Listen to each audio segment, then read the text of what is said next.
Okay, guys. So, today, no, so, bicep lang ako yun. So, mabilis ang workout lang. Ayoko lang kasing walang ma-upload ngayong araw. Gusto ko sana siyang rest day ngayon, kaso, wala. Siguro mag-ano tayo ngayon, bicep workout lang tayo ngayon. So, mag-isang part lang tayo ng muscle ngayon. So, pero baka mag-decide ako or mag-tricep ako. Makikita nyo naman kung ano talaga lalaroin natin. Nag-iisip pa talaga ako kung anong lalaroin ko. Kung tricep or bicep. Pero siguro, final na, bicep na. Okay? So, simulan na natin to habang maaga.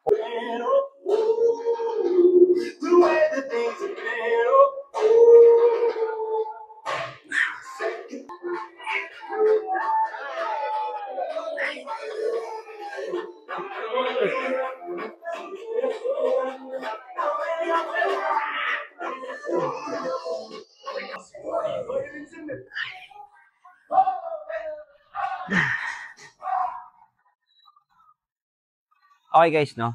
So, pag ginagawa nyo tong etong singular dumbbell standing, ang pinakamagandang position dito guys pag ginagawa nyo tong workout na to, kailangan yung dumbbell, hindi siya hanggang dito lang na binubuhat.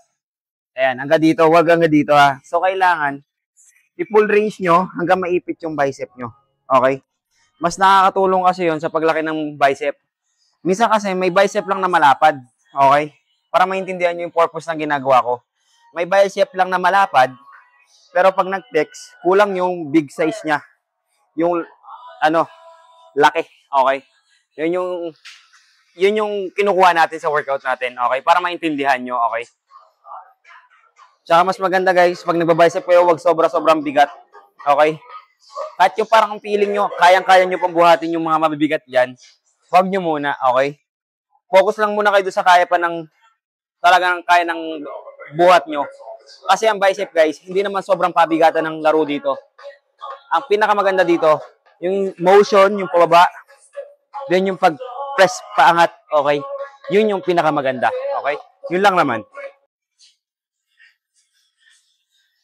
Okay guys, so, next workout natin. So, pangalang workout natin sa bicep. So, standing easy bar. Okay? Hindi siya straight bar, guys, ha. Pagtawag dito, ha. Ano siya? Easy bar. Kasi pag ganun siya, guys, parang isaw. Isaw yung bar. Nga easy bar yung tawag sa kanya. Easy bar. Okay?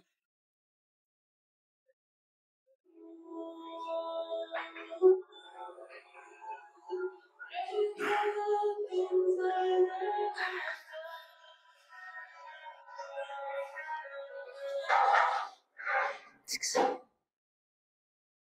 seven.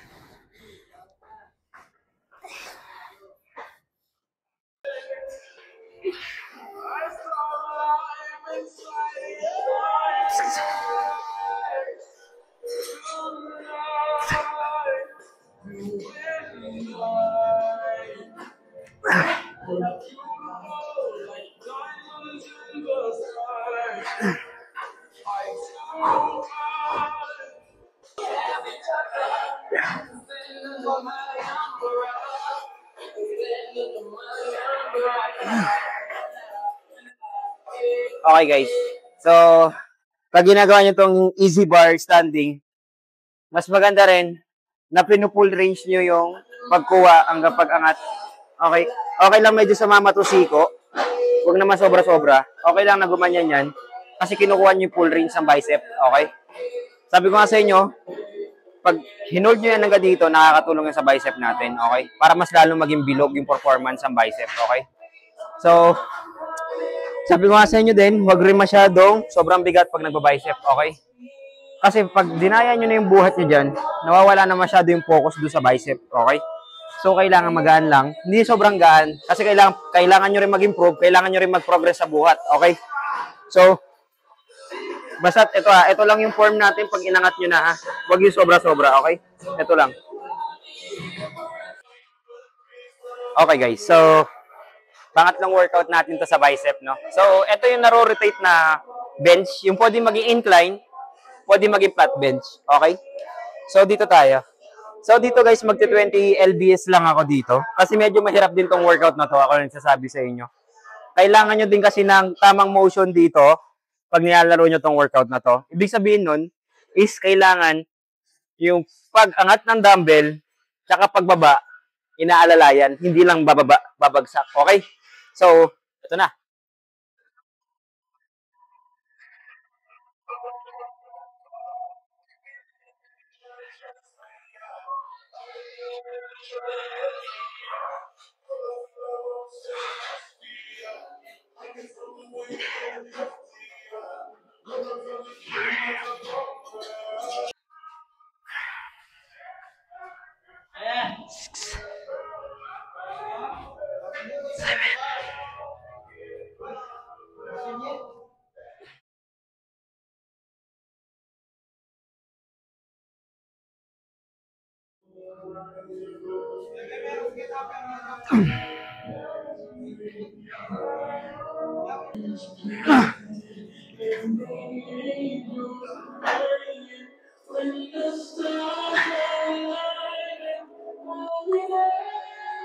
Okay guys.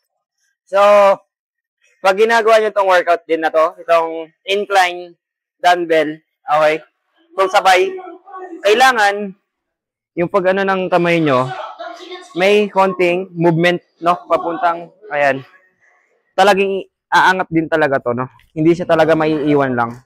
Kasi pag iniwan nyo siya, nakaganyan, ganyan yung kakalabasan ng buhat nyo. Ayan, okay? Ganyan lang siya. Pero pag sinama nyo kasi, ayan, okay? Nakita nyo yung pinagkaiba, di ba? So, hanggang dito yung dumbbell, okay? Tapos yung pag-release pababa, dandahanin nyo lang. Tsaka yung pinakasekreto din sa pag nagbabicep kayo, guys. Ito, wag gumaganon, okay? Wag nyo bubuhatin gamit dito, yung dumbbell. So, straight lang hanggang umangat. Then, pag bumaba, straight lang din, okay? Yun lang. Di ata naka-play, boss. Pero pinakasekreto sa lahat para gumanda ang katawan, pagkain. Steroids?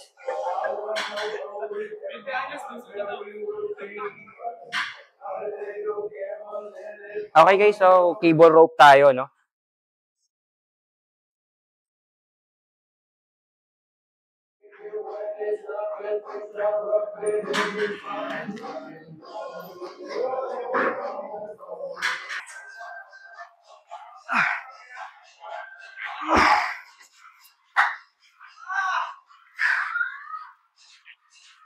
Okay guys, pag ginagawa nyo itong workout na to sa cable rope, mas maganda pag yung tina-target nyo, hindi papunta dito, okay? Papunta sa harap. Then, open yung rope, talagang as in open, para talaga ma-maximize nyo yung sa tricep nyo, okay? Then, yung pabalik, huwag nyo masyadong pinagdidikit to. Bigyan nyo pa rin ng range, itong rope, okay? Huwag nyo lang ididikit. Kailangan, mayroon pa rin range yan. Tapos pag piniga, ganun ulit, balik sa ganun, okay? Yun lang. Okay guys, so straight bar ano na tayo, cable, no? So last ko na to sa tricep. Okay na ako niyan. So goods na ako.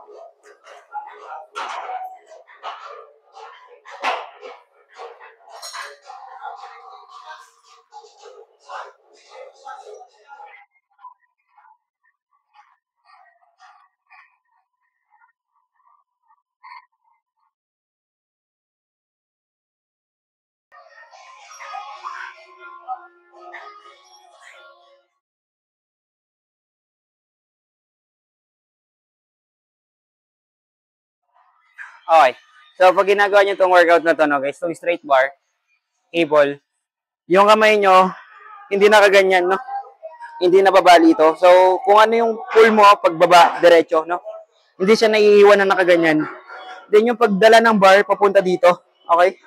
Ayan. Hindi siya papunta dito, no? Dito. Okay? Then, straight lahat hanggang baba. Okay? Yun lang.